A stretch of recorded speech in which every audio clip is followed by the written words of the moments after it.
15 సంవత్సరాల అనుభవం ఆంధ్ర, తెలంగాణ, కర్ణాటక, తమిళనాడులో లక్షల మంది నమ్మకమైన కస్టమర్ల సంతోషాలకు నిలయమైన మీ నివాసానికి అందమైన చిరునామా.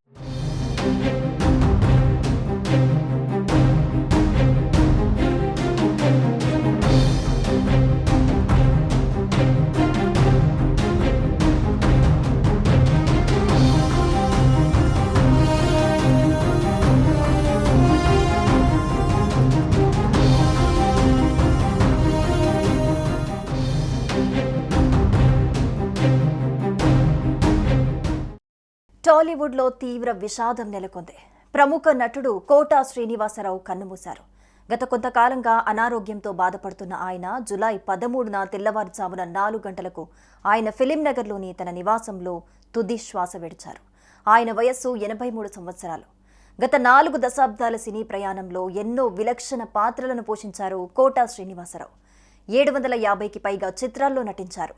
కోటా మృతితో చిత్ర పరిశ్రమలో తీవ్ర విషాదం నెలకొంది.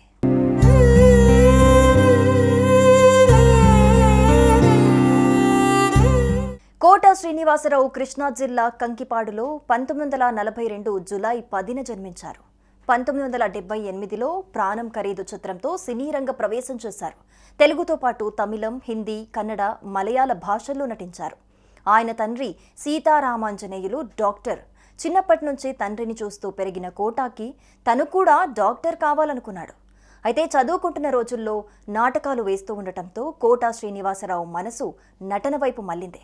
డిగ్రీ తర్వాత స్టేట్ బ్యాంక్ ఆఫ్ ఇండియాలో ఉద్యోగం వచ్చింది. సినిమాల్లోకి రాకముందు దాదాపు 20 సంవత్సరాల పాటు నాటక రంగంలో అనుభవం సంపాదించారు. బ్యాంకులో ఉద్యోగం చేస్తూ మరోవైపు నాటకాలు వేసేవారు. కోటా శ్రీనివాసరావు భార్య రుక్మిణి. ఈ దంపతులకు 2 కుమార్తెలు, 1 కుమారుడు సంతానం. రోడ్డు ప్రమాదంలో ఒక్కగానొక్క కుమారుడు కోటా వెంకట ఆంజనేయ ప్రసాద్ ప్రాణాలు కోల్పోవటంతో కోటా బాగా కృంగిపోయారు. కోటా శ్రీనివాసరావు తమ్ముడు కోటా శంకర్రావు కూడా నటుడే.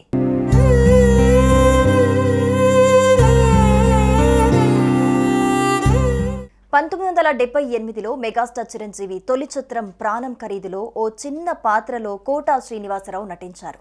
తర్వాత అమరజీవి, బాబాయ్ అబ్బాయి, వందే మాతరం తదితర చిత్రాల్లో నటించినా అంతగా గుర్తింపు రాలేదు. ఈ దశలో ప్రతిఘటన చిత్రం ఆయనకు బ్రేక్ తీసుకొచ్చింది. శాంతి నివాసం, రేపటి పౌరులు, మండలాధీశుడు, యముడికి మొగుడు వంటి వరుస హిట్లతో కోటా ఇక వెనుదిరిగి చూసుకోలేదు. విలన్గా, క్యారెక్టర్ ఆర్టిస్ట్గా, కమీడియన్గా ఏ పాత్ర వేసినా పరకాయ ప్రవేశం చేసేవారు కోటా. 47 ఏళ్ల సినీ ప్రస్థానంలో తెలుగు, తమిళ, హిందీ, కన్నడ, దక్కని, మలయాళం చిత్రాల్లో దాదాపు 750కి పైగా సినిమాల్లో నటించారు. ఆయనలో నటుడే కాకుండా డబ్బింగ్ ఆర్టిస్ట్ కూడా ఉన్నారు.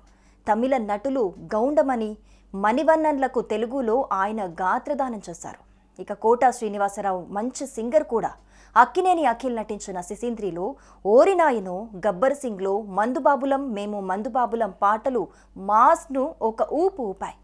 సుదీర్ఘ కెరీర్లో ఆంధ్రప్రదేశ్ ప్రభుత్వం నుంచి 9 నంది అవార్డులు, 1 సైమా అవార్డుతో సినీ రంగానికి చేసిన సేవలకు గాను భారత ప్రభుత్వం ఆయనను అత్యున్నత పద్మశ్రీ అవార్డుతో సత్కరించింది.